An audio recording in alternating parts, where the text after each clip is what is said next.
Hello, and welcome to Unexplained Arkansas. This is Amber.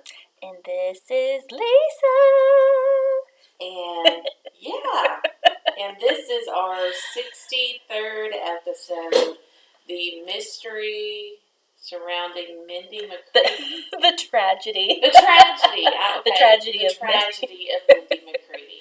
Yeah, I didn't tell you. Did I tell you? Well, I think you saw the thing, but yeah. Yes. The tragedy of Mindy McCready. Yes. Mindy McCready. Or Misty, as she Just stop. I didn't mean to do that. Bless her heart. Bless her. Yes, yes. Bless her heart. Oh, gosh. I'm laughing, but this is, yeah. Well, it really disturbed me when that happened, especially in our state. You know, I mean, growing up in the 90s, the late 90s, she was everywhere there for a hot minute. You know, lots of really, cute songs, dating the cute guy, the Superman dude. I mean, she was everywhere. Yeah. She really was, and I am not a country fan. No, you are not. But I even knew 2 of her songs. So, and that's saying a lot considering I would only listen to country under duress. Under duress. Especially during that. Cause like a hostage negotiation situation where they're like, listen to Willie Nelson or else. Yes. Okay. Yes. Well, I do like country. I've listened to my fair share. I still do. I grew up listening to country, all the things. So, yeah, I liked her a lot. And so I guess that's why it was so disturbing, what ended up happening to her. Yeah. So really unbelievable. A lot of singers go down dark roads, but my gosh. I mean, and it was swift. It was a very fast fall for her. Yeah, it was. That is so true. It was a hard fall. And hello, Paris. Paris made her entry into the room. Hey, you gotta be quiet, and you're not getting in Amber's lap. Okay. Yeah. Say hi, Paris, to everybody. So, anything else? This is your. Did you want to say something? Well, I didn't know if you wanted. Yeah. I didn't know if you wanted to do it at the beginning or the end. Yes, this is my official last episode as a co-host, but I will be back as a guest star. Mm-hmm. Guest star. For real. Like a star. Yes. That is a guest. Yes. I will be back in a few months, probably to bring more folklore and stuff of that nature. So, I mean, I won't be too far away. Maybe some more superstitions. Yeah. I think my favorite has been, I really like the last folklore one, but I really like the Ozark, was it the Ozark superstition? Yeah. I think it had to do with, maybe some gross stuff that was interesting. Something gross. I think we talked about, I don't know. Weird stuff. Yeah, I mean, I will be back anytime you want me back, for sure. Yeah. So, I have 3 kids, and they're a lot, and I'm a full-time doctoral student. That's a lot, and you are a full-time. Oh, I'm a full-time professor. Yes. Yeah, so I have your husband works off. And my husband works off a lot of the time. Yes. So, there's a lot going on, and I'm meeting myself coming and going. So, yeah, I mean, it was a difficult decision, but I think it's, best for everybody, because this podcast is just growing and growing, and I don't want to hinder the growth of that. Now, not to say I won't ever podcast again, because I like the podcasting part. It's just I can't do it every week, and I can't go all the places and things like that. So, I mean, I will still be doing podcasts and stuff into 2025, but I'm just not sure yet what that's going to look like, but I know it won't look like me leaving my house ever. It's going to look like you sitting in your PJs. Yes. If I podcast or when I start podcasting again, it will just be for fun, and it'll be probably in little short, stints of the things. Some ideas rolling around that I'm thinking about doing. So, and I'm going to continue studying folklore in the academic sense and see where that takes me as well. I know I probably will have at least one longer folklore show going on the Yazoo City Witch, which is something that we talked about this summer, and remember I went to Yazoo City, all those things. So I'm hoping I'll have something with that put together in a few months, and I can share that. But it won't be longer than a few episodes, like maybe 5-6 episodes total on the one subject. So. Amber will be with us on the live show in February. There are still tickets available, but there's a lot sold, so get them while you can. We are a fourth sold out. Oh, cool. So yay. And make sure to follow us on all the stuff. I normally say that at the end, but I don't think everybody makes it to the end, so I don't really blame them. Sometimes it's long, and this one's going to be long. I'm sorry, I'll just say that now. It's also a disclaimer and listener discretion, because there will be mention of suicide. So just if that's a trigger, just FYI, please. So, anywho, but I'm sad, but like I told you people, I get to see Amber all the time. And actually, I think we talk more now. Probably. And it's fruitful. Yes. Amber would get bogged down with the pod talk. I'd be like, okay, we got the pod talk. And you're like, no. So now we have more fun in our talking. So, okay, are you ready? Yeah. It's a lot. Oh, I'm sure it is. Oh, gosh. And I'm really curious to see what you dug up about all this, because I've always, I actually haven't thought about it in years, because this was like, what? 2013. 2013. I thought it was about 10 years ago. So I haven't thought about it in years, but at the time, I was wondering, what in the world? What in the world? It wasn't on my radar. I can't even say I knew anything about it at all until, I spent some time as a loan officer. I spent some time in our Heber office, and that's kind of when I heard about it, because of course it's a home base, and people were talking. Oh, so you didn't hear about it till after the fact? Way after the fact. Really? Years I after remember the fact. The day it happened. I remember keeping up with all that, because it had made the news that she had moved to Heber, and so she had been in Heber. Yeah, she had been there, and I lived on the very edge of White County, going into Cleburne County. Okay. Actually, I think voter registration. I think I was registered to vote in Cleburne County. We were in Payneburn. We had a Payneburn address, but we were in Cleburne County. So we heard a lot about that. Yeah. So. Yeah, and I didn't until I would go about once a week to our Heber office for a little bit, and then I heard of it, and I was like, oh, man. So it's a lot. It is a lot. Okay, so on the afternoon of February 17th of 2013, Mindy McCready shot herself on the front porch of the home she was sharing with her boyfriend at the time.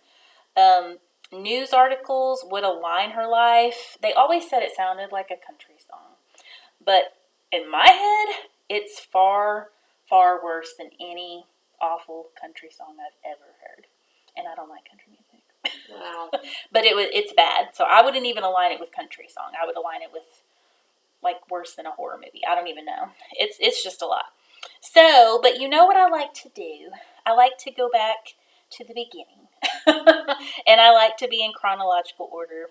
It just makes me feel better. So we're going back to 1975. Okay? Way before we were born. Yeah, okay. Especially me. Especially me.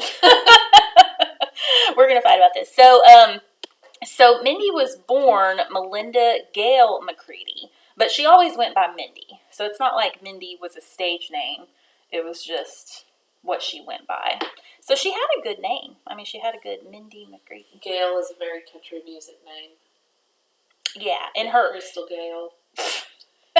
Hey, I bought you that Crystal Gail shirt because I love you. I love that shirt. And I love Crystal Gail. And you weren't alone. I mean, there are some Crystal Gail lovers. Yes. Phone us in, people. Let us know. So Mindy was born. She was born in my month. So she was born Sunday, November 30th of 1975, and she was born in Fort Myers, Florida. And her father's name was Gordon Timothy, and he went by Tim McCready. And her mom was Melody Gale. And her mom went by Gail. But her mom was Melody Gail Stansel McCready. And she was always called Gail. So her parents were very young when they got married. They were married in 1973. So they had Mindy, shortly thereafter. And Mindy was the firstborn, and then they would have 2 more children. So Mindy had 2 younger brothers. And kind of later in interviews, she would say things like she didn't say that she mothered them, but she kind of mothered them, but they kind of all raised each other. So she would make that comment. And not much, not just a terribly whole lot is known about Mindy's early life. Her mother always described her as precocious. She even said that she had a little demon in her. Does that sound familiar? To you? Sometimes, would you ever call one of yours like that? No comment. No comment, Max, anyway? So interviews after her death did mention that she was pretty confrontational from an early age. Like, she wasn't afraid to fight. Like, she would fight with her brothers. It said that she would fight with kids at school. Like, she was fiery. It sounds like she had a lot going on. She was very precocious. So her mother did not know that Mindy. Now she did know from an early age that Mindy loved to sing. So that was also really evident. So as fiery as she was, she also loved to sing. She loved to perform. So it said that she began singing in her home church in Fort Myers, which was the Broadway Church of God, by the age of 3. So she was cute. I know. Can you imagine? And she was cute. She was a very cute little girl. And of course, we'll be posting pictures if you don't know what Mindy looks like. She was very, very blonde, very, very cute. I think it looked like her eyes were green. But anyway, so Gail would kind of reminisce that Mindy was always belting songs out in the car. She would use like a hairbrush as her microphone. She was just always, putting on a show. She would charge the neighboring, children to hear her perform. Wow. So this is just what she did, okay? She just loved to perform. So, so she knew that Mindy had a passion and that's what she liked to do. So, however, the early years were pretty good, but by the time Mindy was 11, her parents went through a divorce. So her parents would divorce when she was 11, and her mother would get custody of all 3 of the McCready children. And her being 11, like, that's kind of that time frame that kind of gets a little tough anyway. So if you can only imagine an 11-year-old girl who's now, her parents are going through a divorce. Yeah, that's tough. And she's already a precocious child. So I think that there was a lot of headbutting that would go on between Mindy and Gail, and you're going to kind of see that be something for the rest of their lives together. But yeah, so her parents divorcing, and it's kind of, she's at that stage, she's got the attitudes.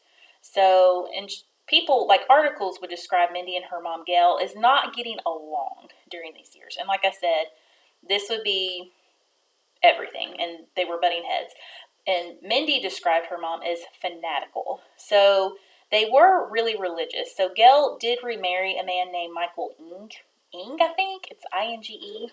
And Mindy said both her mom and Michael were preachers. So they were both active in like the Church of God.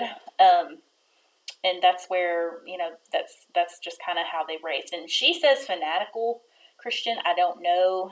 She didn't go into, I didn't see anything that discussed exactly what that meant.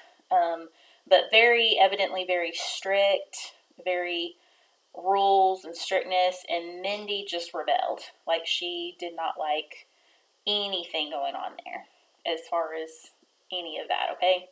She's not a fan. So I'm sure it had a lot to do with what Mindy wore and did, and they just were butting heads. So, however, as much as they disagreed, Gail and Mindy very much agreed on how much talent Mindy had, and Gail had enrolled Mindy in voice lessons as early as 9. So she was taking voice lessons all while growing up. So that was something that they definitely agreed on, and Mindy had told Gail, I'm going to be a singer one day. Like, I'm gonna be famous or whatever. So that was Mindy's goal. So Mindy wasn't all about school and the studying, although it said that she was extremely bright. Like, she did well in school. She was extremely smart. she really just wanted to be a singer, and she wanted to move on from that. So she ended up graduating by the age of 16. Oh, wow. Yeah. That's pretty cool. So she did graduate from Riverdale High School there, I guess in Fort Myers. And so she wanted to just move on and start pursuing music. So it looks like Mindy would kind of start doing some karaoke, like getting into karaoke. She would enter in contests. So she was still in Florida, and she loved to sing Trisha Yearwood, Crystal Gale, it said, and Reba. So these were the artists I like those artists too, especially Reba. Yeah. Yeah, I thought you were going to say especially Crystal Gale. Well, I like her too, but if I had to choose, I would choose Reba.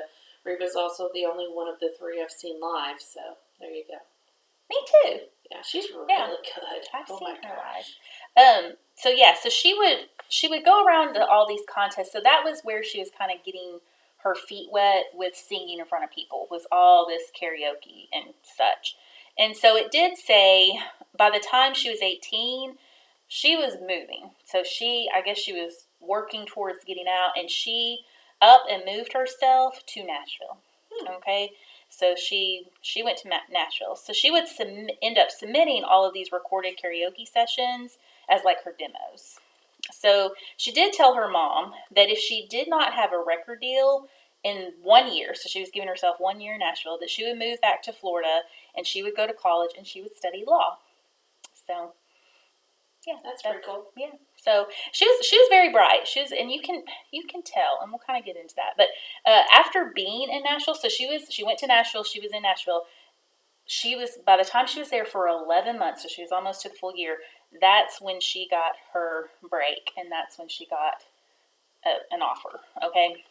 So it was like right there. So it did say. So I did find an article that mentioned the day after she arrived in town, Mindy did meet a veteran songwriter and producer, and his name was Nora Wilson. I don't know if I said that right. His name was Nora? Nora. Norro. Wilson. Nora. And he worked at a publishing company, and she played him one of her homemade karaoke tapes that she had, and he was so impressed that he introduced her to a David Malloy. So Malloy was a songwriter and producer, and then he was kind of helping Malloy, and evidently they fell in love during that time. So she met Malloy. He was helping her with her demos and kind of submitting those to the companies, and then she ended up living with him. So, and this would have been right around 95-ish, let's say. So one of the songs that she sang was called Tell Me Something I Don't Know. And this was it said that the first week of the 11th month of her being in Nashville, David felt that the song was so exceptional and I sang it so well. So he said he'd get me a record deal with that one song alone. So he ended up, I guess he took the tape to RCA, and the president there, Joe Galante, he heard it, and they were in Joe's office, and a few days later, she got to sing live for him. So he had her come in and sing it live. And it is noted that not since the Judds, 12 years before that, had an artist actually audition live in Galante's office. I don't know if I'm saying his name right either. Galante. I don't know. One of those. Someone tell me. So Mindy says it was the scariest day of her life. She was so young and naive. She sang for Joe, and then she stood there talking, and Joe said, you better have a record deal. Do you know what a record deal is? And she was like, no, I have no clue. So she was so young and naive, she was like, I don't know. Because he did an interview later on, and he said that he made a deal to her, and she literally was like, I don't know if I should take this. So, and he was like thinking in his head, like, yes, you need to take this. Yeah. Like she had already gone to other companies. She had already been passed by some other company. And she was just so young. I mean, she was really young, really green, did not know how any of these things work. So this was a big deal, but she did get offered. So upon being signed, and it was B&A Records, so this is a little bit confusing. So RCA, you've heard of RCA? Yes. So B&A and RCA are actually both owned by Sony. So they're just record labels under the Sony umbrella at that time. So they set to work, of course they sign her, and they set to work on doing an album for her. And so her first album, so her freshman album, was 10,000 Angels, and they released the album in 1996, and Mindy was 20 years old. And this album immediately made her a star. So she immediately hit with 4 of the songs from the album became country chart toppers. So the title track, 10,000 Angels, and I do remember that. So that was the one that I do remember. That was it, something. I'm not going to sing it, but it's a good one. If you don't know it, look it up. But it's very good. And so that went to like number 6. And then the Guys Do It All the Time song, that was the other one I knew. Yeah. That's kind of like the guys do it all the time, something. I don't know the rest of it, but it was very poppy almost, like it was like a country pop, and that would hit number 1. Oh yeah. So I remember both of those. So we're talking like, I can't even imagine. And then 2 more of the songs hit up to number 4. So I think she had like number 6, number 4. She had a number 1 hit. So we're talking. This was major. This was amazing. Of course, the record company would have been like, okay, yes, thank you very much. So, yay. So everybody was listening. In fact, it was like, not only did the fans like her music, but the critics liked it. So she was the thing. She was the new hot thing in Nashville. So, and again, I'm not into country. In 1996, I was not listening to country, but I do remember those 2 songs. That's how big they were. Like, I knew them. So for not being a country listener, she was definitely something. So Mindy was flying high. She was selling and selling and selling. I mean, they all loved her, and she would be nominated. So in 1996, she was nominated at the American Music Awards for Best New Artist, and at the Academy of Country Music Awards for the same thing. However, although she was nominated for both, so Shania Twain had come on the scene. So Shania actually won with the American Music Awards, and then that LeAnn Rimes would win. Is that her full name? That LeAnn Rimes she would win the Academy of Country Music Awards. So basically, at this time frame, you did have some awesome new artists coming out. I mean, yeah, it was a good time for country. Those of us that listened to it, it was, and I will say it was so popular. And I love how it was women, and it was like some strong. I know Shania's music and LeAnn Rimes was a little more. She was younger. Hers was like a little more sweet. I feel like, and I remembered how she kind of sounded like Patsy Cline. Like, I really liked LeAnn Rimes' voice. But I even remember those songs, and there were several that I did listen to, and were, like, liked. You know, I didn't buy their albums, but they were good songs. So, now, these days, do I put my nose up when I hear a Morgan Wallen song? Yes. I'm not a fan. But Elle loves it. Like, she loves all that. So I'm like, whatever. Okay, so, and I will say, I watched a lot of documentaries and interviews. I will say, she was very likable. Like, she came off extremely genuine, extremely sweet. She kind of had this blonde, like, curly hair. I don't even know who she reminds me of. But, I mean, she just looked very innocent and very nice, and she came off very nice. Now, she wasn't very country. They did talk about how really the women coming out, like, they weren't that country. Yeah. I mean, Shania was from Canada. Yeah. She was Canadian. I mean, you have, I don't know what, LeAnn Rimes, I feel like she was pretty country, and of course Reba, and she had been in it a long time, but like... Reba's from Oklahoma. Yeah. But Mindy was from Florida. Mm-hmm. She had a belly button ring. Like, these things, you know, they were kind of... There were several interviews that were talking about how country music wasn't really country. And I do agree. It kind of looked like more pop country. Like, definitely some that's crossover. That's kind of what was happening to country in the mid to late 90s. It was kind of fusing with pop. I mean, there's traditionalist country, and then there is pop country. And, Shania Twain was, of course, more of the pop country. I mean, if you want somebody that's more of a traditionalist country, that's like Chris Stapleton. That's traditionalist country. So, I mean, and he sings about, like, fried chicken and such. No, that's the... Yes.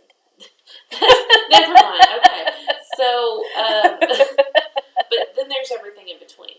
Yeah. There's pop country and then traditionalist country. But at that time, they were trying. I think they were trying to get a new look.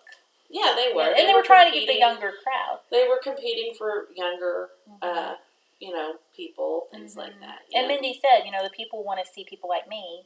Yeah. Like, because she's young. She's and cute. I just remember, growing up, my grandparents, we lived with my grandparents, and they always had those shows on. We had was it TNN or it was there was CNT, and then what was it? It was like the Nashville Network. It was it was TNN. It was the Nashville Network, and we got it in White County, and they would watch Kirk and Chase every night. They would watch the Grand Ole Opry, and then Ralph Emery's show, and they would have the younger artists like Shania Twain and Mindy McCready and people like that on there. But it was really for an older. It was for an older group. Yeah. Even though I did like country at the time, the shows that they had on that channel were a lot of them were for the older generations. Yeah. So. My mom loved country music. And I think she loved Reba, but she liked more of the traditional. And her favorite is George Strait. But I think she listened to all of it, but I don't think she would have bought an album. Yeah, he's more of, I guess, traditionalist. I would think so. Yeah. I mean, he talked about, like, divorces and bull riding. So, anywho, moving forward. But yeah, there was definitely that movement, and she fit that movement. And unfortunately, she did. She would, unfortunately, like even as big as she was, she came in at a time when other ladies were also coming in. So it was not just her. It was and it was Trisha Yearwood came. Well, she was really big in the early '80s. Faith Hill, that was her time that she was really big. Martina McBride, she was really big at that time. Yeah, there was a whole string of them, all women, all very successful in the mid '90s, and a lot of them did that pop country kind of cross. Yeah, especially like Faith Hill, because even some of her music crossed into my channels. I would always be upset. Like Lisa's channels. I'd be like, okay, Leanne and Faith and Shania, you guys need to stay off my channel. But then there was Dixie Chicks, and you like Dixie Chicks. I bought the Dixie Chicks album. Yeah, I was with you when you bought. I remember we were in Jonesboro, and you bought the second one, whatever the second one was. It wasn't the first one; it was the second one. We were in the mall in Jonesboro, and I'm like, oh my gosh, Lisa's buying a country album. Didn't know that. And then you got the top of your ear pierced in that same visit. Oh my goodness! You don't remember that? I do remember that, and at the time, I told you to go first. We were both going to do it. No, I wanted to. I really did, but then it looked so painful. Familiar. It was. Well, at the time, they weren't doing it right, and it was just blowing the cartilage. And I remember thinking this was really stupid, and my mom was really mad. She didn't know anything about it, and. Yes, I got my cartilage pierced, people, and it got infected, and I only had it for, I don't know, maybe a year or two. Yeah. I tried to keep it for a while, but it did get infected. Because I remember it was never right. Probably my idea, and I was like, but you go first. And then I didn't go at all. That sounds right in all forms. You guys heard it here. Okay, so a little bit back to Mindy. So in her docufilm, she came off really great. Like she really did come off very nice. I don't know, just super sweet. And she was young. I mean, she was a baby. So I'm looking at this like a mom now. I'm like, oh, what a little baby. But anywho, but she was quite older than me. Okay, so during this time, so they did put her on tour, and she went on tour with the great and fabulous George Strait. Oh, wow. She did. So that's huge. I mean, to be put with George. In fact, they said that that's typically how they wouldn't just, at that time, the ladies weren't headlining, but they would open for the greats. And so that would have been a premier spot. So during this time, she's promoting her album. She did a 6-city tour with George Strait. It was 20,000 people at the venues at the minimum. Like, it was huge venues. And like I said, my mom loved George Strait. That was her favorite. And I did go see them. So when they came to Little Rock, it was George and I think Reba opened. There was someone else that opened. Right. And I went to that show with my mom. I think that was around 2011. Reba opened for George? Yes. Well, she was I know. He had, his openers were like big time. I'm trying to remember who else was there. There was someone else there. Well, okay, so when I went, or I didn't go. When I bought tickets to George Strait concert in 2007, I bought them for Scott's birthday, and I ended up getting sick, and I couldn't go. And I think it might have been in Memphis. I don't remember now. But he went, and he took one of his fraternity brothers. And then he came home, and he said, oh, it was great. You know, George Strait was great. Ronnie Millsap was great. And then there was this little girl that opened for Ronnie, who opened for George. And the little girl had on a pair of boots and a guitar as big as she was. And boy, could she sing. And he got to see Taylor Swift. He got to see Taylor Swift. This was not Taylor Swift. Yeah. She was popular by this time. Yeah. But no, this was in 2007. So my husband is the only person in my family who has seen Taylor Swift live. Because she did open up for George Strait and Ronnie Millsap during the fall leg of their 2007 tour. That is crazy. Mm-hmm. I cannot remember. I'll have to ask. I know my friend Brittany was there. She was there, and Jeff and Dorothy were there because I think they were just dating. My brother and his wife. Anyway, Reba was there. She was one of. It was some big named acts with George, of course, because he's huge. So, but we did go to that. So she was touring with George, and she was still in love with David. Okay, so she was still quote unquote with David.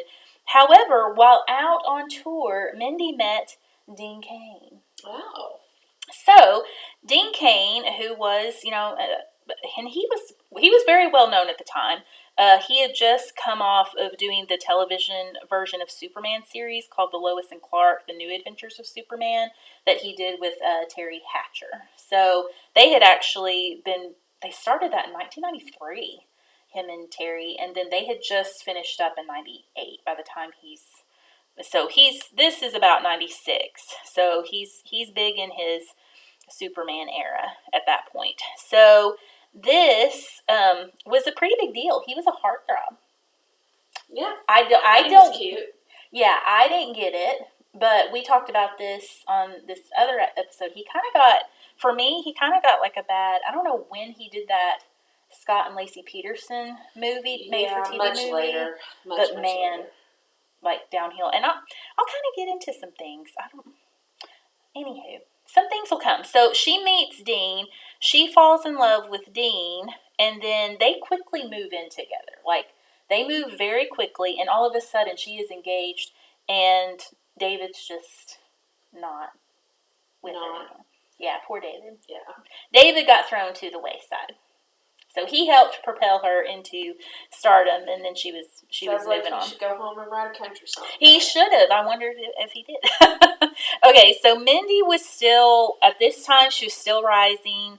Her 1996 album sold 2 million copies. Oh, wow. Yeah. That is a huge deal. So she went on to release her sophomore album, and she had discussed how stressful that sophomore album is when you're coming off of, like, she did a lot of interviews, guys.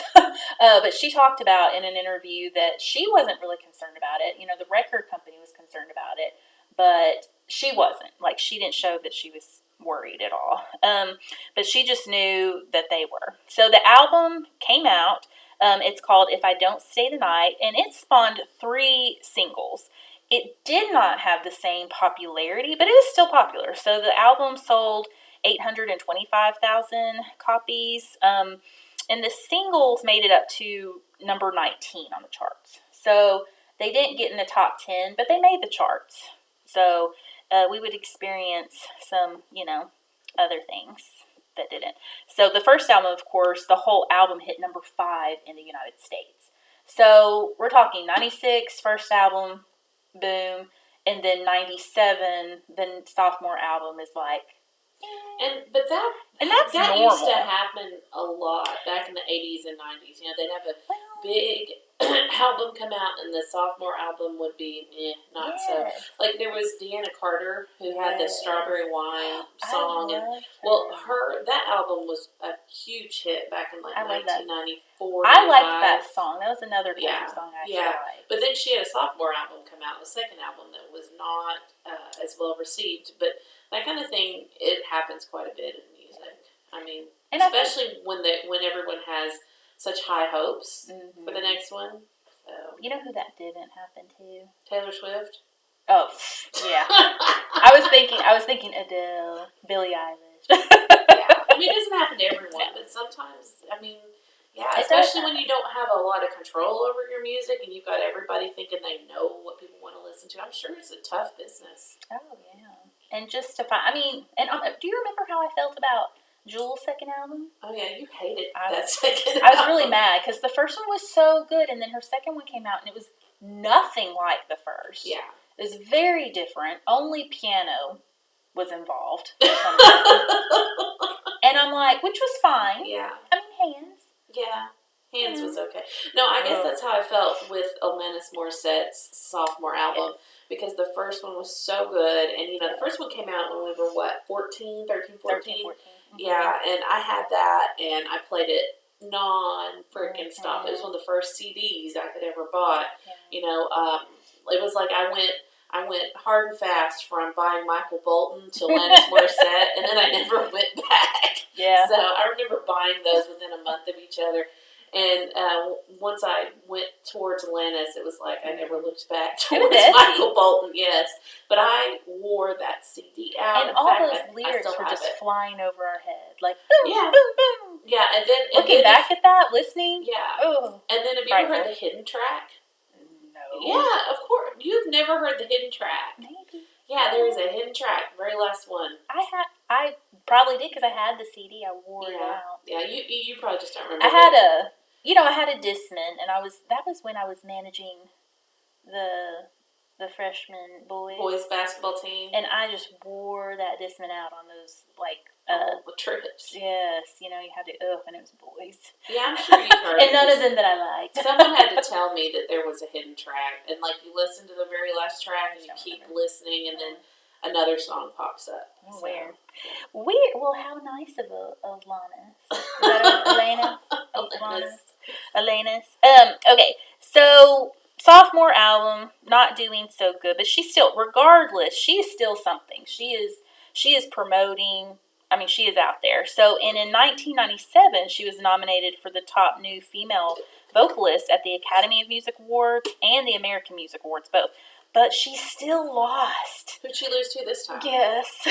Let's see, 97? Guess who she lost to? Oh gosh, I don't know who. Again, Shania? No, Leanne. Leanne won them both. Leanne was... She was very popular. She was very popular. And she's very talented. When that Con Air song came out. Remember she did that How Do I Live Without You? Yes, I love that. That was everywhere. That was a good song. Yes. It was a good song the first 250,000 times I heard it. But after that, I was tired of it. But you couldn't go anywhere in 1997 without hearing her version.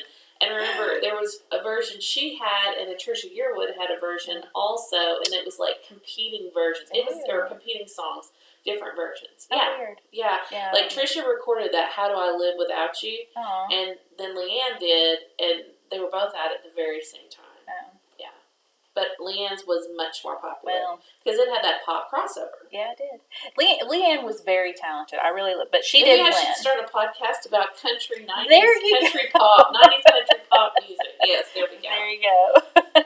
Well, in this time frame, and sorry, there's a lot of crossover stuff going on in these years, but in that same time frame, Mindy was getting a reputation with the record label, but it wasn't a great one. So let me guess, she was difficult. She was described as spoiled. See, but that could be, I'm sorry, that could be a gender thing. It's always women are spoiled or they're being difficult, but men, they're just, I mean, it's... Now, I agree, and I will say this. So, some of these interviews just didn't age well. No. I will say that. From the 90s, I doubt it. I was looking at some, and I'm like, oh. but typically, and even the bad, and even like Reba would say, like when they were asking about women, they would first get a picture of them before they even listened to them. But when it came to a guy, they would listen and then get the picture of him. So it was very sexist. I don't know if it's a lot. Yeah, I don't know if it's changed. A lot about some of the male artists that came out during that time. And literally they said, they'd be like, "Oh, he comes up and he's beefy," and they'd be like, "Hey, you need to lose some weight." But the women wouldn't even get their music heard if they weren't pretty. Yeah. So it's like the guys got in based on their talent, and then they were told to shape up. But the women, I mean, they didn't get a chance if they weren't. If the outside wasn't looking good. And that, yeah, I can definitely see that. And maybe it's the same now. I hope it's not. But I think that, I don't think it is. Because you see art, I mean, I don't know. I hate to say it is and not. You see a lot of artists like Adele, like Lizzo, that are body positive. Or now Adele's all svelte. I was just going to say Adele. Well, they're both yeah, they're both different physically but they didn't than they were. Start out that way. No, so it's kind of refreshing to see that theirs was talent. Now, I will say, they write their own music. Yeah. And Mindy was definitely part of that time frame of Nashville where they were just, had songwriters writing everything, and you're just cranking out this, you just had to sing. It wasn't your music. During the 90s? Yes. Yeah, I think a lot of, for some artists, I think it was like that. It was like a machine almost. They just literally had session musicians, concocting these songs, and then they, would be like, okay, here. Yeah. Yes. So it's, I do think you have to really have some talent these days. I mean, in a lot of areas. But anyway, then you had to look cute. But she was young, and she was young and skinny, and she looked very, very like the look I'm sure that they wanted. At the time. At that time, she had the look. Thank goodness we're not in those days. Now, she had a lot of attitude and ego, so that was how she was being described. She started not showing up on time. So, and she would be late most of the time, and sometimes she would refuse to do sound checks and warm up. And as a performer and as a record label, I'm sure that was like really. So basically, she got very big for her britches. She would even try to cancel shows, and that's a no-no. I mean, you are there. This is your job, and the record label is paying you. And it was basically, she kind of got this thing that she was just it, and they should have been happy that she showed up. And so she was being a diva, and not a good way. That doesn't sound like a good situation. No, and she's young. I mean, she's young, and looking back at it from my perspective, her family's in Florida. She is very young. She jumped from one man's house to Dean Kane's house. One man to Dean Kane. Yeah, I don't. It never really talks about her having, female friends. And that, anyway, I don't think she had a very supportive base. She definitely didn't have, a good relationship with her mother. It just doesn't sound like she had a good, system. Support system. And she was young. She was so young. So it makes sense, but this was not a good thing for her. This was not a good look for a performer. So also, her and Dean weren't doing so great. In interviews after she passed, he came out and said a lot of stuff. And in fact, and I didn't like that. Oh, yeah. He got a lot of flack because he basically came out and said that he wasn't surprised. See, that's that's not classy at all. Mm-hmm. I mean, even if a person is a total Looney Tune, you don't just talk about the dead. It. Mm-hmm. No. I mean, yeah, it's almost like, and a lot of fans just felt like he was just trying to be relevant, because in 2013, I mean, I don't know where his career was at that time, but probably Scott Peterson. Yeah, it probably wasn't the best. So I think the fans felt like he was just trying to be relevant. But yeah, he came out with a lot. He said that there were many red flags, that she was consistently picking fights. She was manipulative and combative. He stated he literally had to leave and go to a hotel to get away from her. and finally just asked her to leave, and they basically ended a 1-year relationship. So they basically did not stay together very long. It was fast and furious, and she was young. And I will say, so she would have been 20, 21 during this time. Yeah, how old was he? Yeah. He was 11 years older than her. So he would have been 32, 33. Yeah. Nope. Okay, you can stop so right there. Right there. I have absolutely, right there. You know, I feel no, you know, sadness for Dean Cain. No. Sorry. I mean, when you date a child and then you get mad that they act like a child, I mean, hello, like, wake up. Like, I'm sorry. We see that a lot, and she was a child. I mean, she would have been, I remember me as 20. I was super immature. If I was dating a 30-year-old. I don't even want to think about me at 20. Okay. No comment. Deep breath. You not getting your cartilage pierced. I think we were 18 then. But anyway.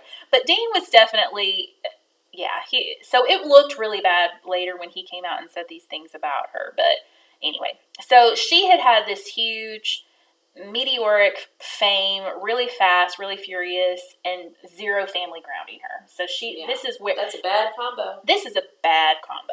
This is where she's at. So, a side note. So, it does say during this time also, Mindy was in the movie Switchback. What? And I had never heard of that movie, but it has tons of stars. I don't think it had a good, release. It didn't have good reviews, but it had Dennis Quaid, Danny Glover, Jared, is it Leto? That Arlie Emery guy that's in everything. And it was released in 97. And it said that she was in it, but when you look up that movie, whatever her role was not big enough to even credit her. Like, she's not credited if you look it up. At least, you know how you look up a movie and it shows the cast, she's not listed. So I have not seen that movie. Again, it did not do well, but it has a great cast. So, I don't know. I think it was about some FBI agent, and I don't know any more about it, but that might be something I watched. So, tell us, Switchback, if you saw it and what Mindy's role was. But it does say that she played in that movie. So, again, she's very popular. You know how these people come out and they're everywhere. She was everywhere at this point. She was into a lot of projects. She was just everywhere. So, in 1998... Mindy was busy promoting her second album, so she was busy with that. And then she also had a single, The Other Side of This Kiss.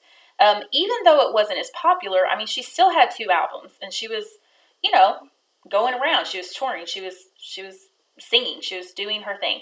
So basically, she was on the road all of the time. I mean, that's what these artists have to do to get money and promote. So, and she was going all over the world. So, in 2010, she would actually do the show Celebrity Guest Stories, which aired in 2011, so it was recorded in 2010, and it was on A&E. Do you remember it? No. Just for you people, this will be in references, but it was season 3, episode 3. So I did watch this. She told her story, and this is fun, guys. So this is some paranormal fun too. So in 1999, she was on tour in Scotland, and she was by herself. So she was, just bless her, just all by herself. And she was, at that time, in her words, she was still with Dean, so I guess maybe they hadn't broken up yet, but anywho, she could have been mistaken about the date, so she could have been talking about 98. But basically, she said that, she was put up in this really beautiful old hotel, and the room was just huge. It was like a 2-story room. And she says that she was currently engaged to Dean, and that she had, before she left for this trip, she had packed one of their duffel bags that were in their house, and so she packed it for her trip. And she says she came into her hotel room after a show. So she had done a show, she got back to the room, and all the windows in, the hotel room were open. So she was like, I don't know what this is about. It was raining outside, so she didn't understand. It was cold and rainy, so she went around shutting these windows or whatever. So she closes all the windows, and she goes upstairs to the bedroom area, and there was just, a really nice fire going. So they'd had a fireplace, a nice fire going. She goes ahead and, takes a shower, and she's settling in. Obviously, she's exhausted from her show, and she's just getting ready for bed. So she then hears heavy footsteps. And this is a huge, it's a 2-story room. And she says she can hear the footsteps. Like, you know how you hear them on the floor? Mm-hmm. And you can imagine this is like an old place. And so there's, there's probably rugs on hardwood and that kind of thing. Right. So she's hearing these footsteps. And so she went out and she actually calls out. So, I mean, she thought someone was in her room. So she's like, hello, hello. She's calling out. So she went, so no one answers. And she goes back in the room. And the duffel bag that she had brought was on the bed. Like it hadn't been. So she went to it and she found a book in the duffel bag. And it was like a journal. And she kind of put it to the side. She just kind of really didn't feel comfortable about reading it. She's like, I don't know. I mean, it was like a journal. And she was just like, I'm not going to open this. It was really pretty situated. She was just not going to open it. But then she went ahead and like lay down, and all of a sudden she said that the fire just roared, like got really bright in the room, and she kind of got a feeling like someone prompting her or talking to her, and it prompted her to look into the journal.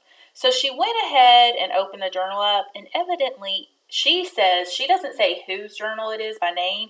She just says her fiance, which was Dean Cain at that time, but she says that the journal was a written description of all of his conquest, like what? lady conquest.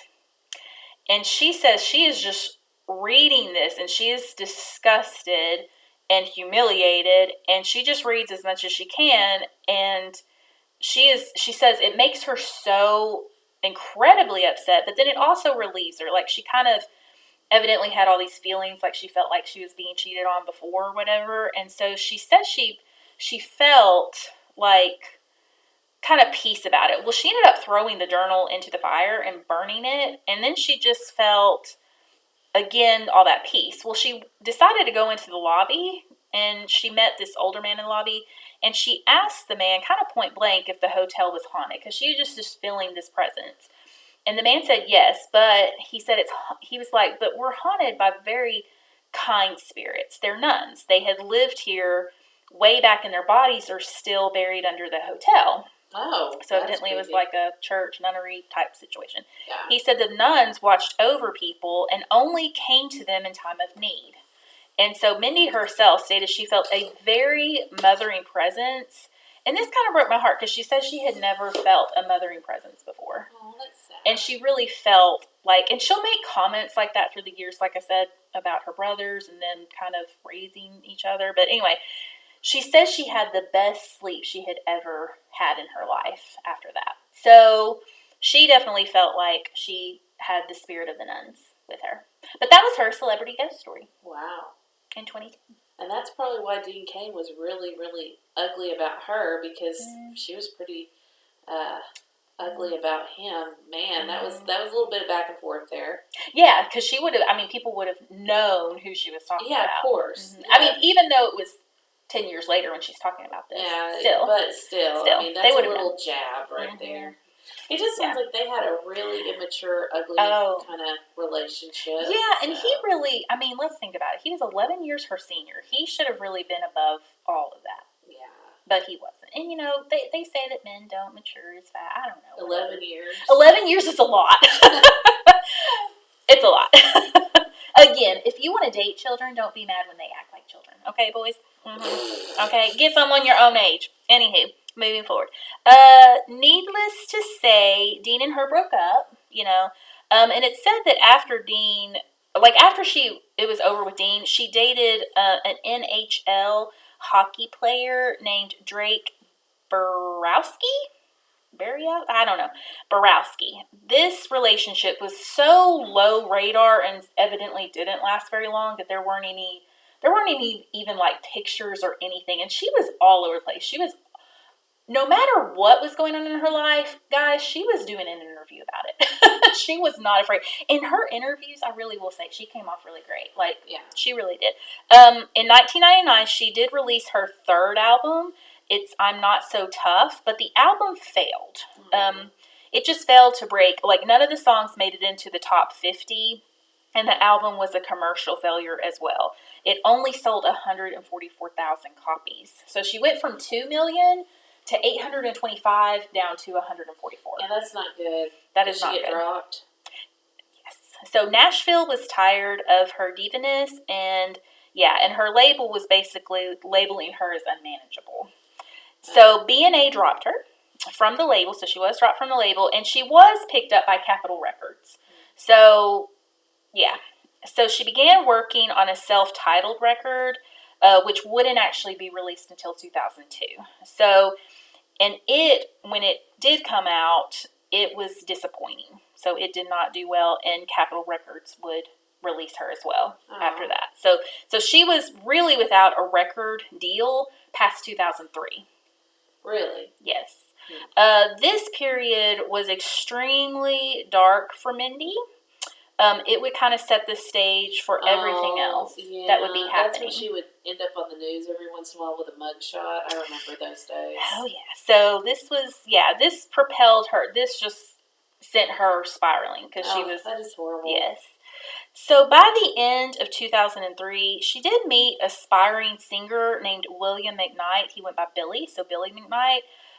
He was just trying to launch a career. So they did meet in Nashville. They lived in Nashville. And it's not clear a lot of what went on early with it, but it's clear that Mindy was spiraling down a road of prescription drugs and alcohol addiction. And later on in interviews, Billy owned up to being on drugs and alcohol as well. So basically, this is a collision of two people that are not going to be good at being, sober, much less being together. This is going to be a very volatile relationship at the very best.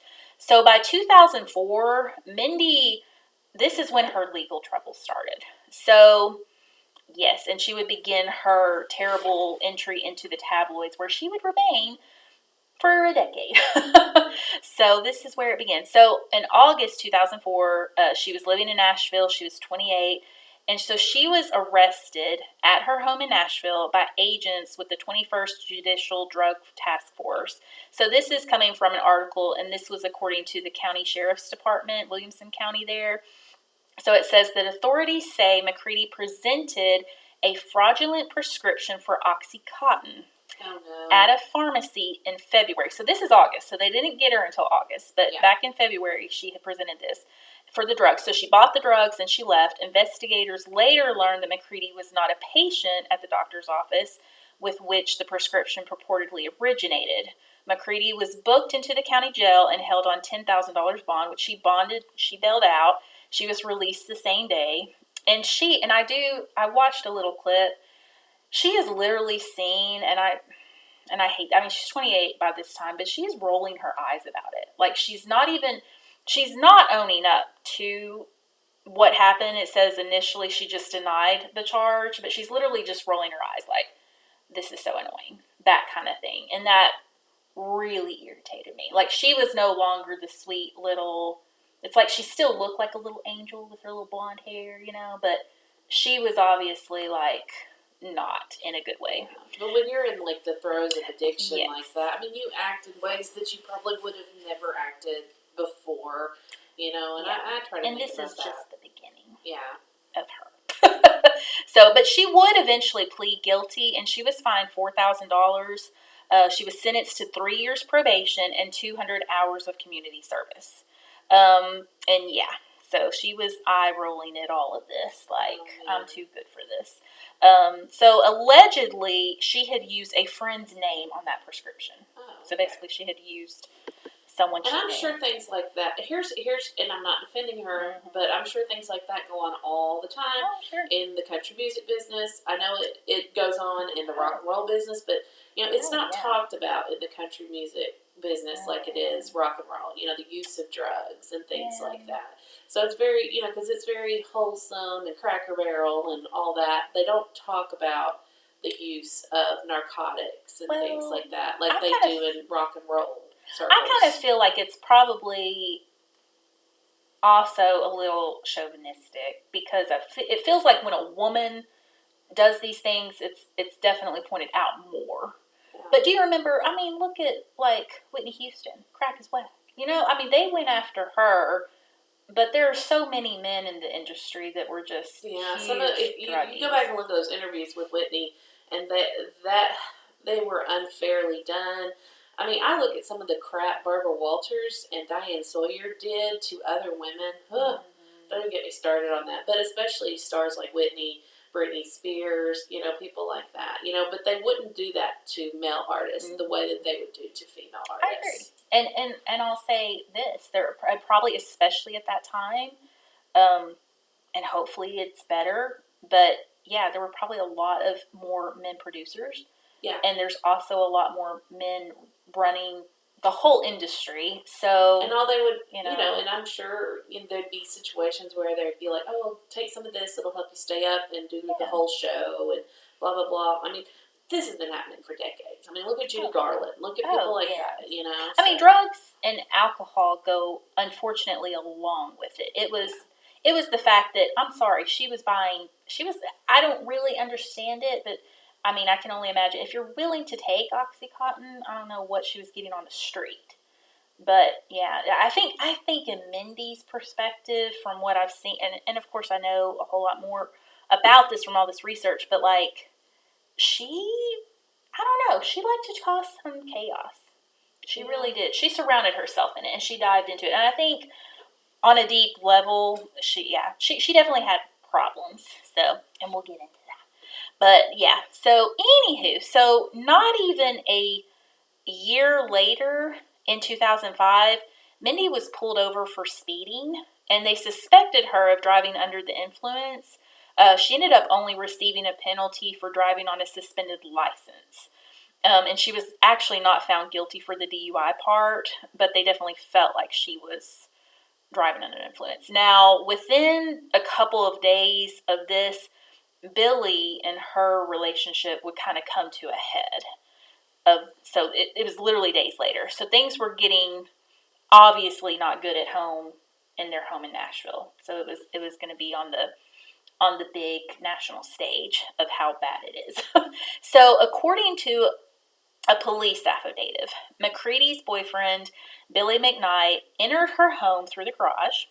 He came up behind her and said, "You're not going to make a fool of me, and you're not going to go out with other guys in Nashville because I'm going to kill you." So he evidently had a crazed and wild look in his eye that she had never seen before. So terrified of what Billy would do next, Mindy says she tried to lock herself in her bedroom. But seconds later, Mindy says Billy broke down the door. She alleged that Billy then grabbed her by the hair, smashed her head against her bed's headboard, and hit her in the face. And when he hit my nose, it exploded. So he broke her nose. She could see blood like all over his face even. Mindy she said, "I tried to get off the bed, and that's when he grabbed me by the throat and picked me up in the air by my throat. The pressure was so hard, I thought that at any moment I was going to lose consciousness." So when Billy stumbled on a bedspread, Mindy saw a chance to escape, but Billy chased her. He kind of tackled her, and she hit the floor. She couldn't really catch her breath because he had fallen on her, and she was literally gurgling on blood.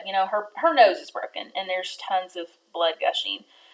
She was trying to cough out the blood, and she was just laying there crying, and he got up and looked down at her, she said. So Minnie says that Billy apologized. I guess he looked down and realized her nose exploded? Yeah.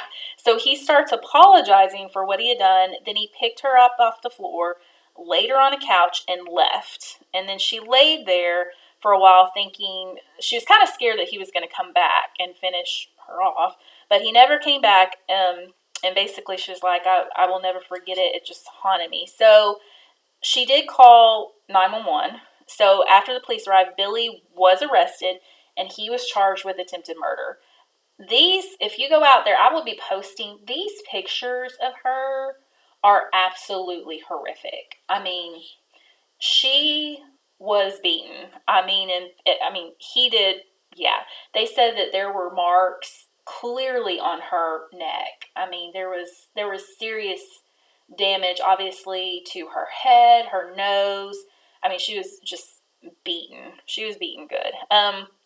He did post bond and was awaiting trial. So this is 2005, guys. So Mindy did say that that was the worst that Billy had ever beaten her, but she did admit at that time that was not the first time he had hit her. So he had been evidently hitting her, but not that severely in the past. So yeah, so they were in an abusive relationship. And of course, we've already talked about how there was drugs and alcohol going on. So when Mindy finally went to the emergency room, doctors classified her injuries as severe because of the dangerous injuries, of course, to her throat. She said that she had been to the emergency room sent by Billy 2 prior occasions, but she was just too embarrassed to go again, and she was just embarrassed. I mean, I can only imagine. I've never been in an abusive relationship. I don't know, but it's horrific, I'm sure. So, she didn't want people, of course, knowing about all this, knowing everything about her life. Like, why were you staying in this? People have all the questions. So, kind of after the enormous struggles and the attempted murder. So this is after this. So this happened in May, guys. So in July, Mindy was found unconscious in a hotel lobby in Florida. She had evidently attempted suicide by consuming a large amount of drugs with alcohol. So evidently after this incident, her and Billy actually got back together. Yes, so this is 2 months. This is 2 months after he tried to kill her. So she did drop the charges. I mean, they obviously had restraining, orders against each other. All that she dropped. She dropped the charges, so he was off the hook for that. So she basically let him back in to her life, and that was her first suicide attempt. It was thought that I don't know for sure if it's this one or the next one, but I believe she was put in the hospital for like 10 days. Like, she was unconscious for 10 days from the overdose. So by September, so this was September of 2005. So Mindy finds out she's pregnant. So she is pregnant by September. Things are still not going great. Her and Billy are together. She's pregnant. And evidently she was super upset with him for, she says, not being sorry for what he did to her. I guess she was still, they're still struggling over what she went through before. It's kind of one of those things, we'll remember what you did to me, and then evidently he didn't act like he was sorry for it. So then she evidently, while pregnant, had a second overdose. Oh, no. Yes. Oh, my gosh. So she took an overdose on antidepressants. Luckily, the baby was okay. So this is her second attempt, and this was in September. So this was just a few months apart. So this is just not a good situation, guys. Clearly. So she did give birth to her son Xander. His name is Xander. Isn't that cute? Yeah. In March of 2006, and she absolutely loved him. She loved being a mom. I think she really liked the thought of being a mom. I'll say that. She really loved her child, okay? However, she was not, she just wasn't in control. She was still very much under the control of her addictions. So she did end up going to Florida that's where all of her family is, like her mom and her stepdad, and then her dad and, his wife lives down there. So all of her people are in Florida. She does go down there to Florida, and she's just proving to be extremely unhealthy. They can tell that she's just not in a good way. So, this is kind of what happens next. So it says Mindy was taken into custody Wednesday at the Nashville International Airport. So this would have been in 2006. She was accused of violating her probation after a scuffle with her mother, and authorities in Florida are stating this. So she's 31 years old by this time. She was arrested in Fort Myers, which is her hometown. She was arrested on a misdemeanor charges that she scratched her mother on the face. So basically, she got into an altercation with her mother. Oh, gosh. Yes. So she was on probation. So she was still on probation for obtaining the Oxycontin. So that was still, she was in the probation from the 2004 incident. And she was still pending charges from her drunken driving arrest in 2005. Because she had gotten like a further probation situation from that. So it said that the Deputy District Attorney General, Derek Smith, told the Tennessean that she violated probation in 3 ways. Being charged with new offenses, not reporting those charges to her probation officer, and by the nature of the new assault charges. So basically they were amped up charges. An official at the Williamson County Sheriff, which was back in Nashville says that she was being booked Wednesday night. So she did get booked and arrested for this incident. She would always bail. She would bail out. But this is what McCready says of the incident. She said, "I was holding my baby at the time, who was 15 months old.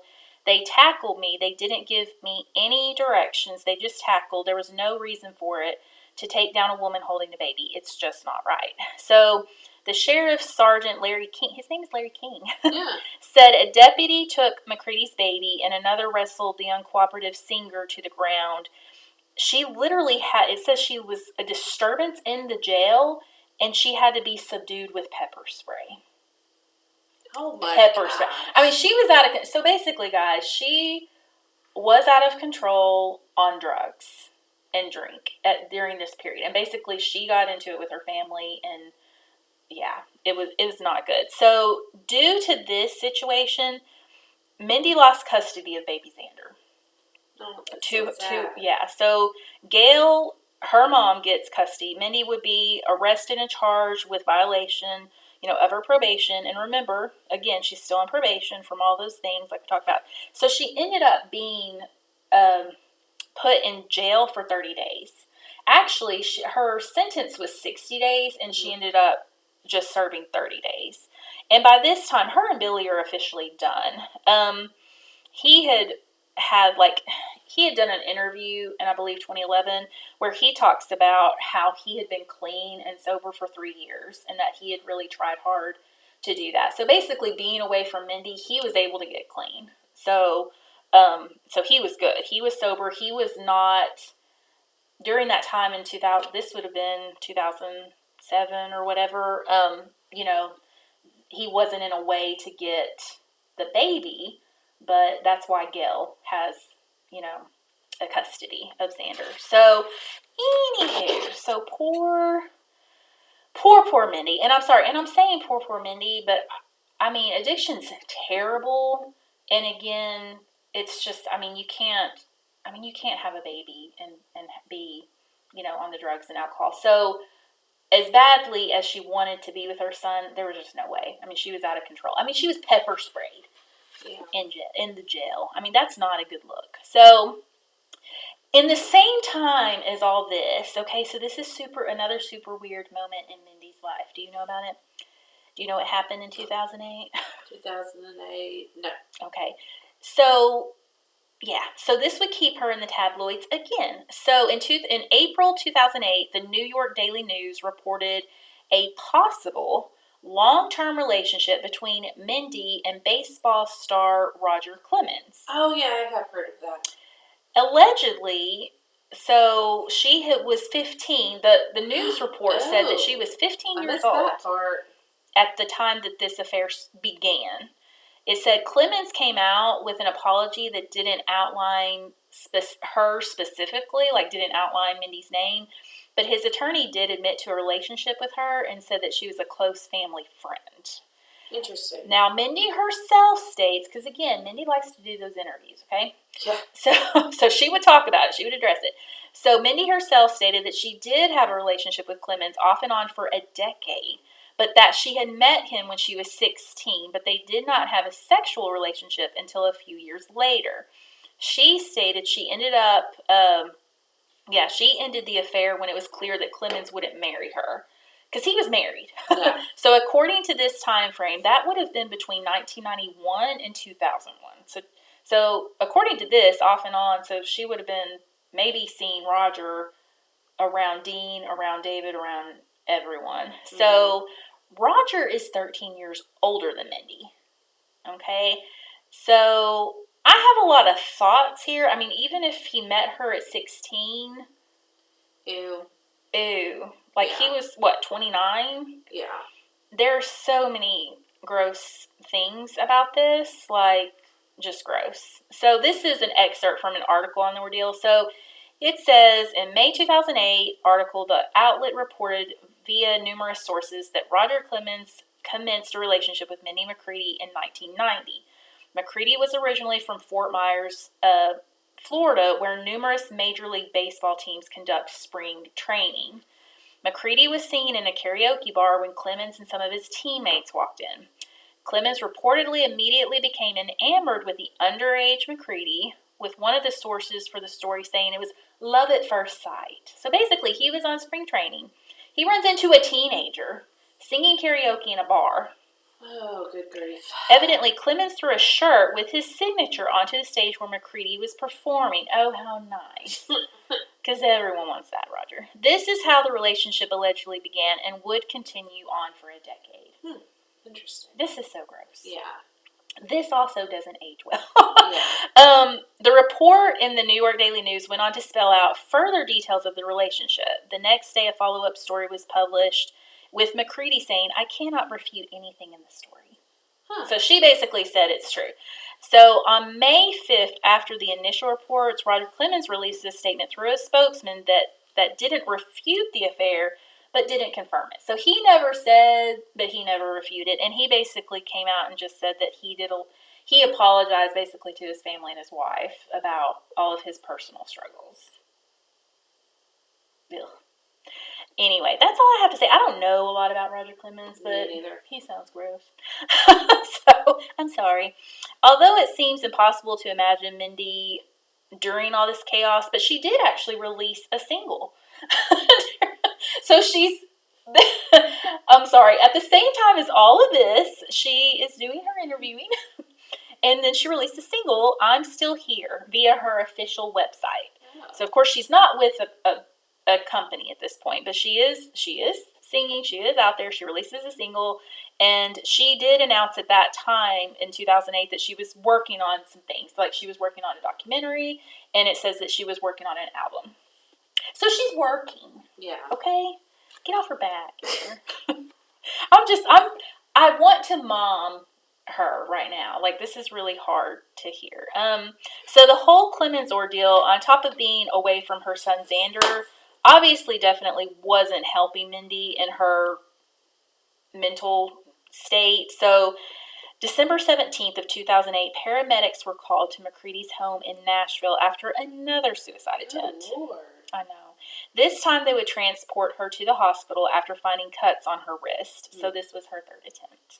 She didn't have the child at the time? No, Xander is with Gail. Yeah. He is in Florida. So that is the saving grace on all of that. But there will be so much more. I mean, this is just 2008. So on top of dealing with all the Clemens drama still, so Mindy would be in and out of courts. So, and she would be in an attempt to get clean, because she was trying to get clean. She was trying to improve how the public saw her. I'm sure she's trying to do anything she can to, get back in the spotlight. So she does agree to join the cast of Celebrity Rehab. Yep, I remember Season that. 3. Yeah, I remember that. I've never watched that in my life. With Dr. Drew Pinsky. So she was living in a house with, these are some people. So Mackenzie Phillips. Oh, gosh. Oh, that's a sad tale. That's a very sad tale right there. Very sad and weird tale. Heidi Fleiss. Yikes. And Tom Sizemore. Don't remember him. Who is he? I've heard his name a million times and I don't know who that is. Is he an actor? I don't know. But he is, I think. Yeah, I don't know. I myself, like I said, I've never watched that, but evidently I did watch a clip of the show with her. So there was a scene where she was in the room she was sharing with Mackenzie. Yeah, they were roommates. That was good. She was sharing a room, and I guess Mackenzie thought that she was just playing, because it shows Mindy falling off her bed, but she was actually having a seizure. I remember that episode. Yes, I watched that. Did show. you? Yes, it's been a minute. But yeah, I remember that. Amber. What? I love you. I don't know. I can't watch that stuff. That's so.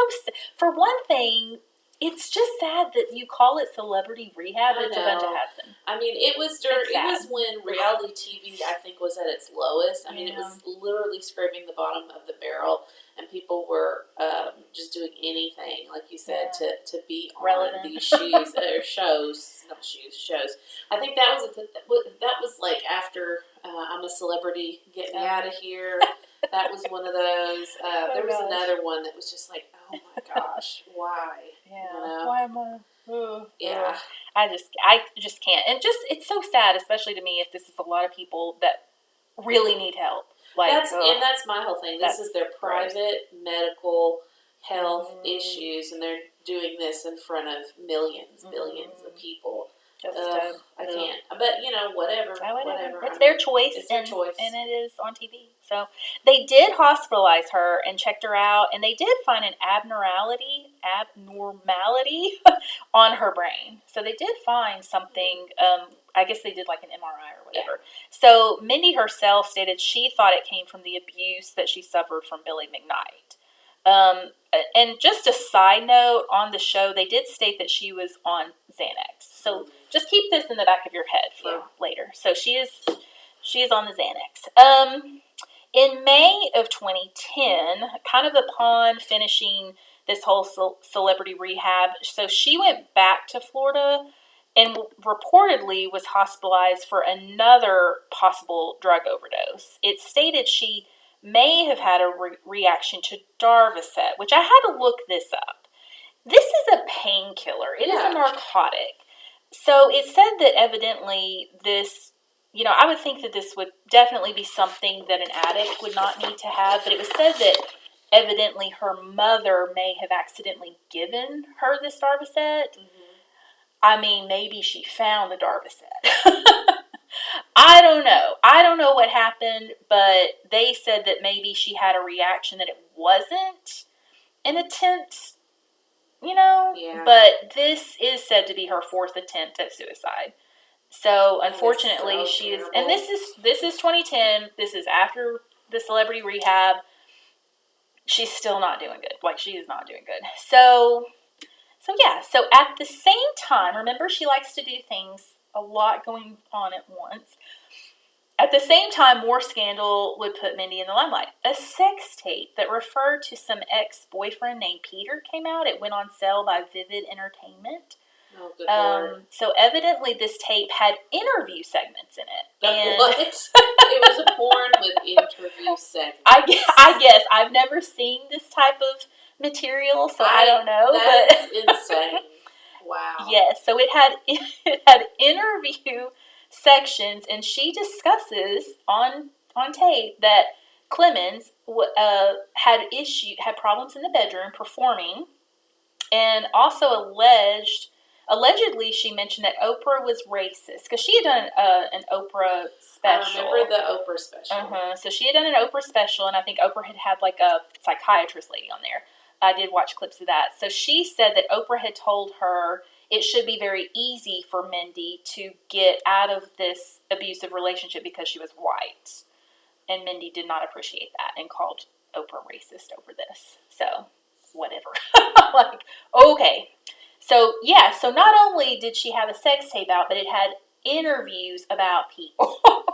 Good Lord. Yes. I mean, that's a lot of awful stuff. I mean, it's just, like, this case was we're not even, like, this is 2010. It's crazy. So it was so sad. This is so sad.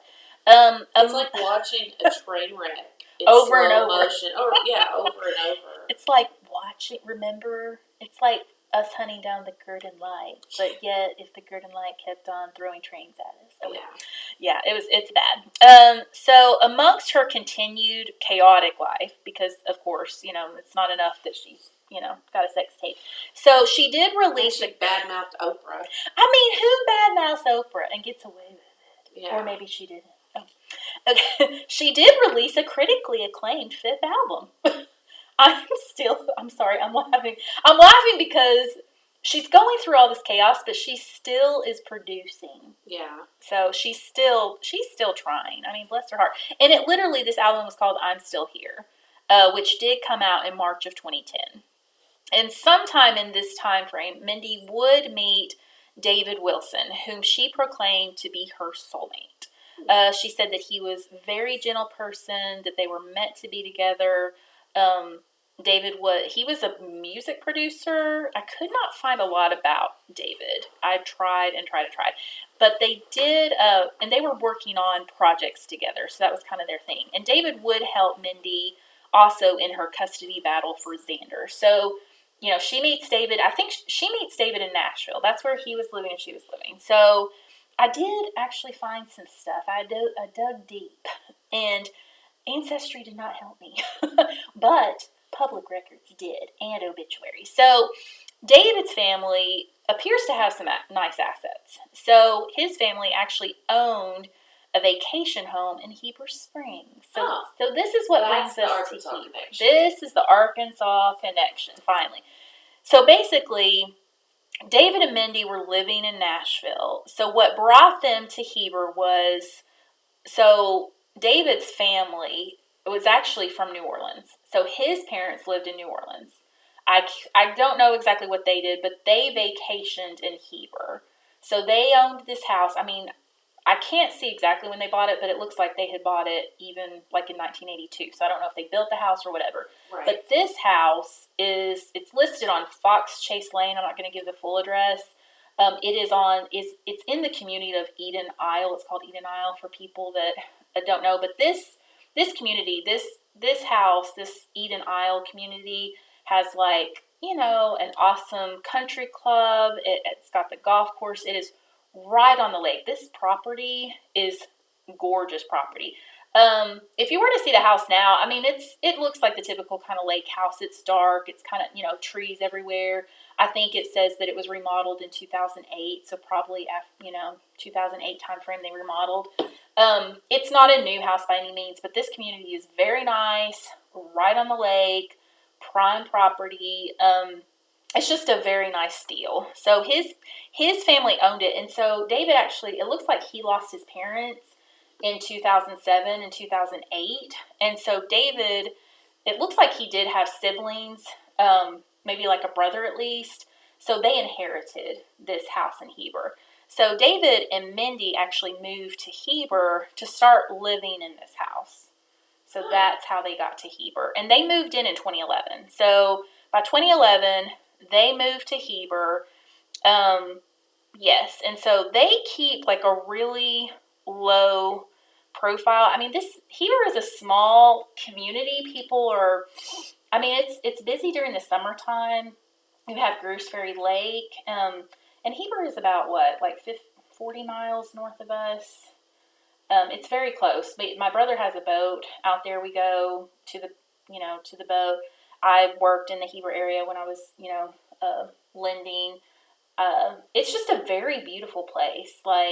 It is very nice. And people have vacation homes. They come in from Little Rock. They come in from Memphis, Tennessee. A lot of people from Memphis actually have homes up there. In fact, the people that currently own this house, this is their vacation house and they live in Memphis. So it's like a retirement community, but it also, people do live there and people definitely have second homes there. So it's just a very nice community. So David and Mindy, they're living there. It's 2011 and they're keeping a very low profile. People say they don't know a lot about them. They're not out and about, they're not trying to make a big scene. I think she's literally trying to do what she needs to do to get Xander back. And then also in July of 2011, Mindy announces that she is pregnant with twins. Twins? With twins. That's what she announces. With twins. So ever since January of that same year, so Mindy had visitation rights with her son Xander. And of course, Xander is Billy's child who is in Gail's custody. So to kind of put this together. So the courts, she's fighting back and forth with her mom to get custody. And she just has she has to go to Florida to see Xander. So she's trying to live right. She hasn't had a suicide attempt in over a year or so, So she was telling everyone at this point that her mother, Gail, was abusive to Xander. So basically she is calling out her mom. And of course, Gail is refuting these claims. And there is nothing anywhere that could be found that these claims were accurate at all. But Mindy had a very contentious, and always did, relationship with her mother.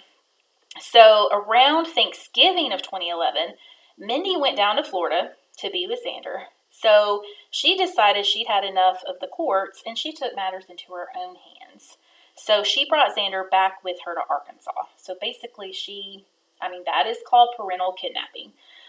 So immediately Gail and the Florida officials jump into action and immediately file for her to return him. So, and because Mindy had taken Xander across state lines, this would now go under the FBI jurisdiction for abduction. So since Mindy refused the court orders in Florida to bring Xander back. So basically, they were like, get him back by this date. And she was like, no, I'm not doing it.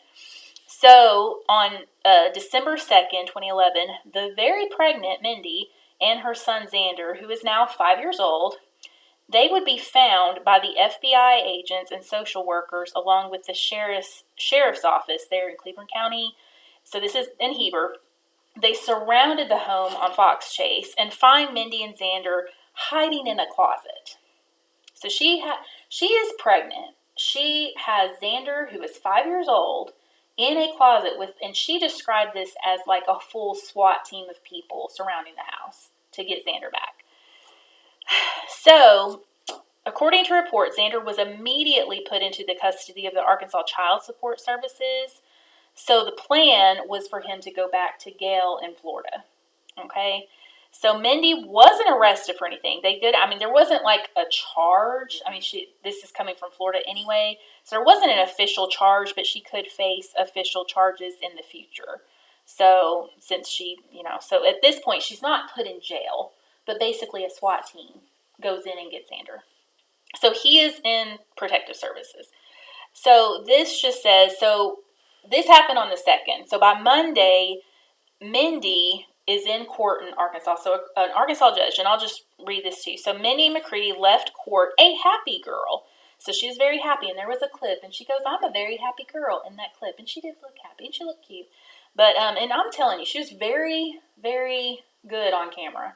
She had a good face. So in Arkansas, the case around Xander, so she said to the reporters, I can't talk about it, but I'll tell you I'm a happy girl. She told the television cameras and everybody as she was leaving the Arkansas courthouse. She said, I love Judge Herod. I tell you that. He's a good man. So the judge sealed the proceedings. He said he had no comment. He wouldn't tell them what went on. And all the proceedings and documentation, this is about a child. They were all sealed.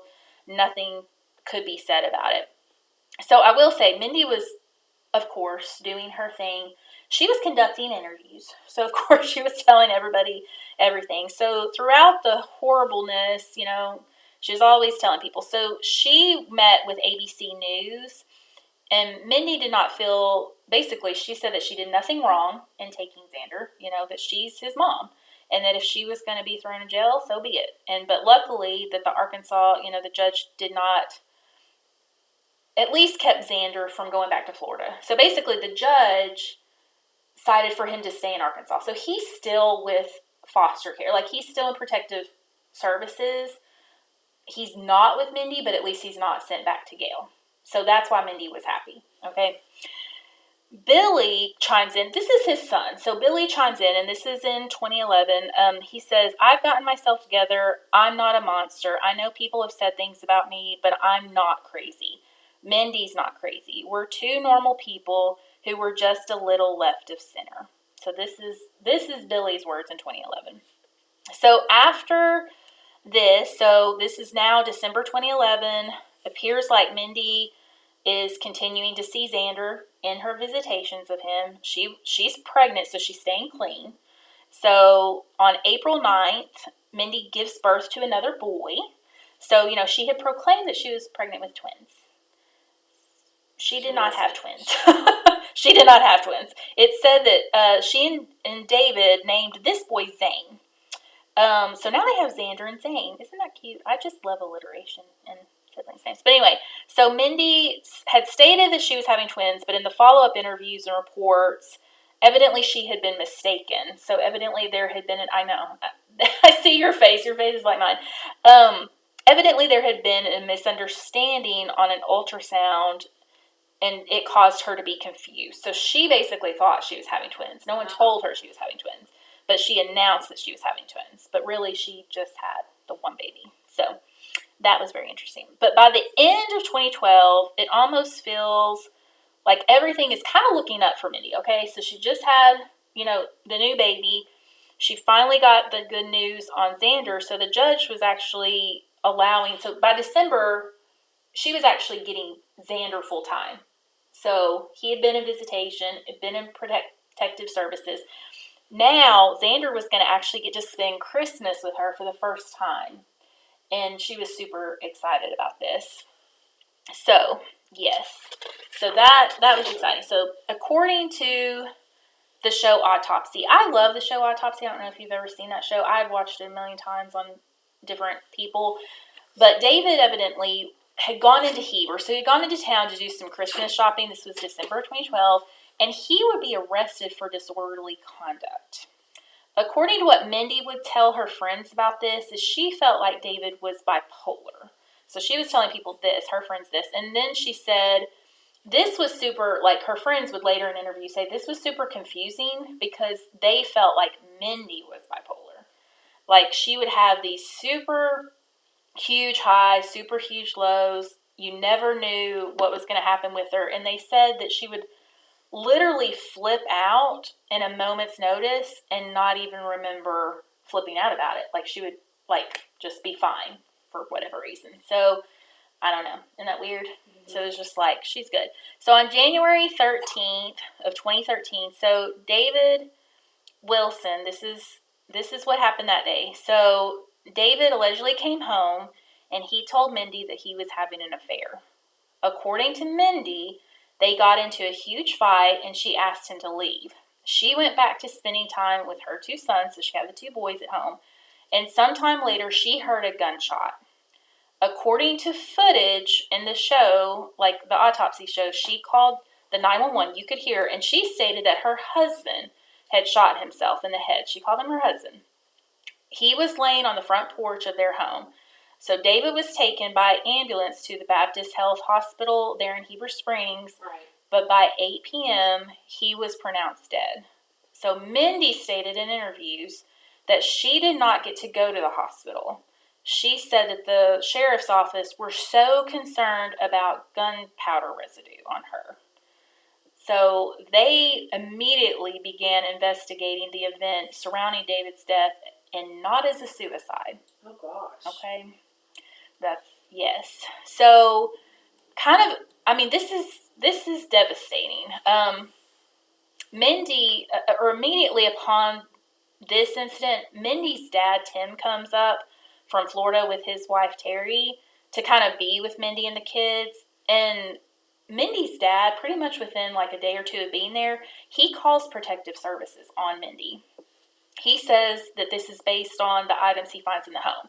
He finds that Mindy is under the influence of drink and drugs, and that there are loaded firearms all over the house. Oh, gosh. Not locked up or anything. Both Xander and Zane are immediately put into foster care. Her father and Terry remain with Mindy. I mean, she's lost her, she said husband. There's nothing, they never got married. There's no indication of that. It was her boyfriend. But she's lost her boyfriend. She's back on the drugs and drink. Tons of firearms in the house.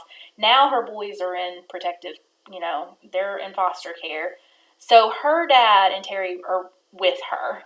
So during this time, in true Mindy fashion, she goes and does an interview. So Mindy opens up about the death of her boyfriend, producer, musician David Wilson, in an interview with NBC's Andrea Canning of Dateline. So she goes and talks to NBC. So she said that, the authorities stated that Wilson was found dead of a gunshot wound on the porch of the couple's home. And at the time, the police responded to Wilson's house after receiving the report, which was her. She called. And the investigation is open, and this is what they're saying at the time. The murder hasn't been ruled out. So when Canning sat down with Mindy, she point blank, and I watched this interview, she point blank asked, "Did you kill David?" And Mindy looks straight she looks straight at her and she goes, "Oh my God, I did not. He was my life." And she looks, I'm watching this and she's looking straight and she's like, "We were each other's life." Now Canning goes further and asks if David committed suicide. And immediately Mindy is not looking at her. She is looking everywhere else. She is uncomfortable. She just says, "I don't know." So it was obvious to me that she was not being truthful, like in that statement. I don't know what's the truth, but she wasn't being truthful. So she did, in the interview, she calls Wilson her soulmate. She talks about how she called 911 and that she just laid down next to him and pleaded for him not to die. Now, in this interview that I heard, she stated that David was not cheating on her, but she told the police that he got home and told her that he was cheating on her. So I don't know. And that was in the autopsy show, went through all of the police reports, and that's what they stated as well. So again, I watched this, she's point blank. She was very straightforward in saying that she did not kill him, but then when she was asked more questions, she was very uncomfortable. And this interview was actually on the 29th of January. So he passed on the 14th, this is 29th. So a few days later, on February 17th of 2013, just a few days later after this, so Mindy's dad, Tim, and her stepmom, Terry, they left to go back to Florida. So Mindy had a friend, Sean, that had been staying there. So he was from Nashville. So he left and he was going back to Nashville. So everybody was kind of going home. They had removed or tried to remove all the firearms from the house. So they were trying to be proactive and trying to rid the house of anything that could hurt Mindy. I'm sure in the back of their head, they know her history. So Mindy did her hair and makeup. She put on, the good hair and makeup. She then shot and killed David's dog. Oh my gosh. I know. She then dragged a tarp onto the front porch where David had died. She wrapped herself in the tarp and took the gun and put it in her mouth and pulled the trigger. Oh my gosh. She's 37. And David was 34. So he was a little bit younger. So it said that neighbors, upon hearing the gunshots, which I'm sure, they knew what happened a month before. Right. Neighbors called 911 at 3:31 p.m. And Mindy would be found dead, 100% alone in the house, very obvious, suicide. And she really tried to be clean. She wrapped herself in a tarp. I hate to say, I'm not laughing at this situation at all, but it shows planning. So the show Autopsy states that Mindy's death was certainly planned. There had been an email from the Child Protection Services just a few days before this happened, and I don't know if she told her dad about it, but in that email it said that they were going to send the boys to her mother. So she would have been devastated. Yeah, that would have devastated her. Mm-hmm. She would have she would have been devastated, so she would have been without her boys, without David, just left by herself. She was never good by herself. Yeah, that's just... And with nobody. That's so horrible. The whole thing. Just the whole thing. This is far worse than a country album, right? Horrible. It just horrible, breaks horrible. my heart. Because, it doesn't sound like she had anybody. It sounds like she was a very, very... It really doesn't. Lonely soul. Mm-hmm. Oh, it just breaks my heart. Because she really, you think about how your mom is normally the one in your life that's she didn't have her mom. She didn't ever have a good relationship with her mom. And she just had nobody else. So they did find that Mindy had Adderall. So in the show, they go through a whole makeup of all of your, what you have, the drugs and whatever. So it did say that she had Adderall and Xanax in her system. Oh, yes, this would not have been a good match with any right. drink going on too. So Dr. Michael Hunter of Autopsy, he states that there was zero documentation history of Mindy ever being diagnosed with any type of mental or mood disorder.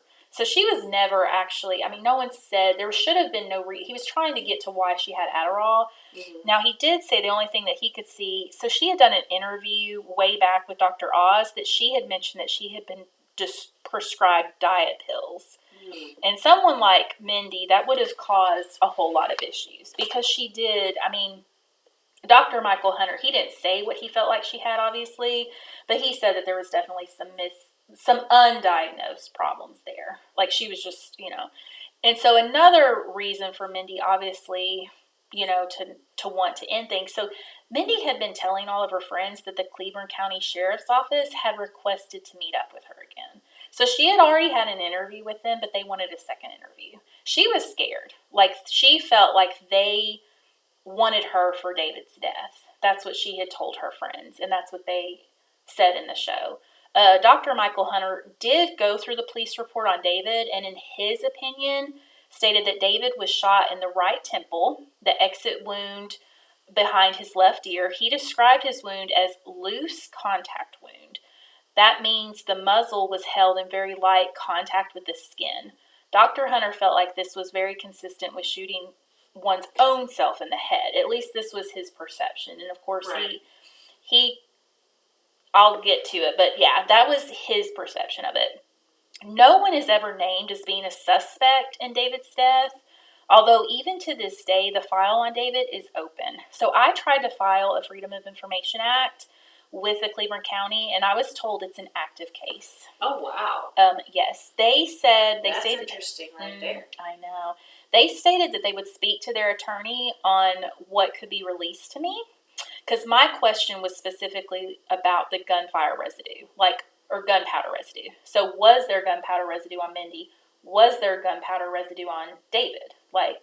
Because they were obviously investigating that seriously. So that was my big question, and I asked them that. So I don't have that answer yet. If I do get anything, of course, I'll have a follow-up. Another thing is not the woman that was allegedly having the affair with David was never named, and I would imagine her name would be in the police reports if Mindy had any inkling to it. So, or if they were talking to, I'm sure there would be interviews with other people. So that would be something that would be in those police records. There's conflicting reports on what happened to Xander and Zane.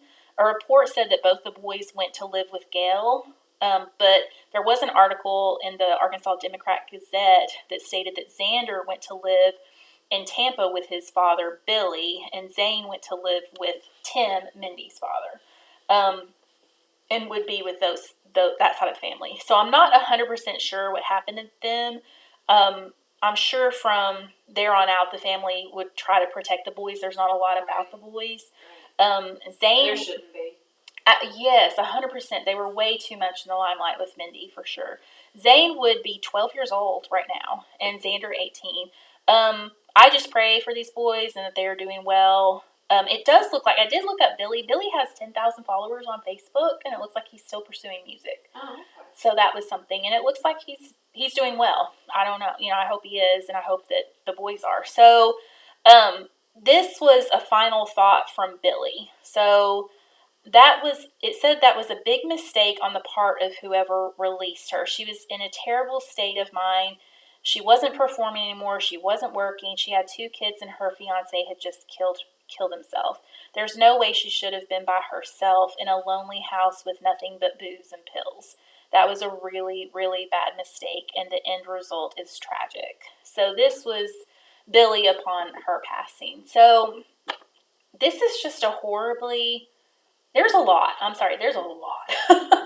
And it's horrible, and I really have a lot more questions about So David. it really is the mystery of Mindy McCready. So I was right at the beginning of all this. Well, it's still a mystery. I feel like the mystery is David. I don't know.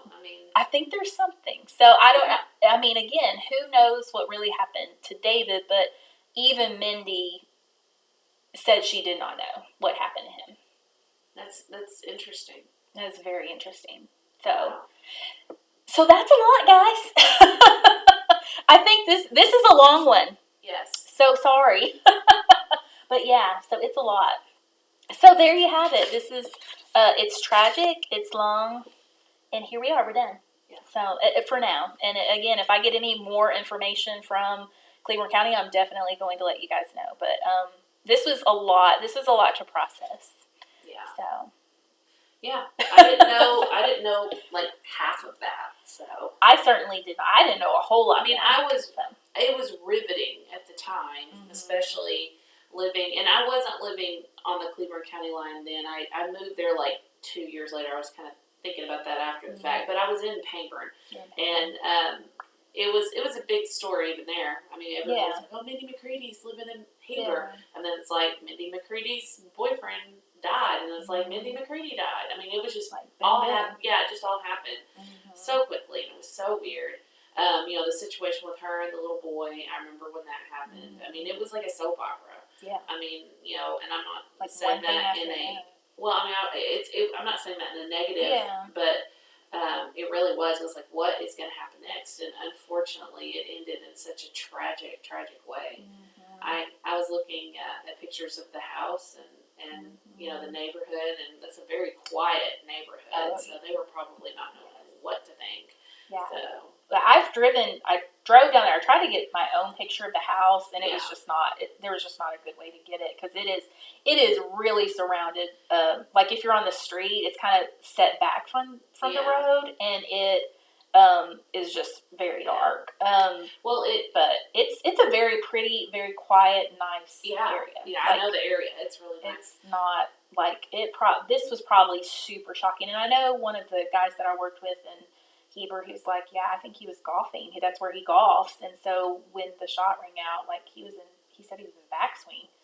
I mean, this would have been the afternoon, you know, like it's just tragic. Just awful. She's one of those people, I guess you would consider her beautiful and tragic. Yes. Beautifully tragic. Yes. I mean, she was beautiful, vivacious, had the whole world, and then, you know, everything just came crashing down in such a tragic, quick way. I hate it. I hate that all happened like that. And really, I do feel like had she had someone, and I don't know, I can't say this because she was a very independent person. She was a very strong-willed person. It sounds like if she could have gotten some help. Yes, I really do think there could have been something that could have helped her. I mean, other than Dr. Drew, I guess. I don't know. I don't know Dr. Drew. Dr. Drew didn't cut it for her. Yeah. Or Roger Clemens. It sounds like she just really needed people to really love her. She did. I mean, and it sounds like I do think her dad did try. I think he tried his best. He sounds like the you know, only straight and narrow kind of person in this tragic tale. So but like I said, she's beautiful but tragic. I mean, my gosh. Yes. And hugely talented. I mean, she's very talented. If you go listen to her videos. She's very talented. Oh yeah, that 10,000 Angels. That song is very sad when I hear it now, thinking about her and you know what happened to her. Yeah. And it's even going to be more sad now after this episode. Know too much, right? Yeah, I know too much. Yeah. So. Well, do we want to cry about you? Oh no, because I'm not crying yet. I'm not crying. You're crying. No, I'll be popping in and out. I mean, it's gonna be okay. It's gonna be okay. I'm gonna survive and thrive. Yes, I know you are. That's why I'm not worried about it. I'm not gonna be able to, you know, beat you down. But I made you do this long episode. So there. Yes. Okay, so that's it for this week, guys. Okay. I didn't have any other business, so we'll talk business on a shorter round. So. Yes. All right. All right. She will, not me. All right. Thank you guys so much. This has been so much fun. Bye-bye. Bye. Love ya. Bye.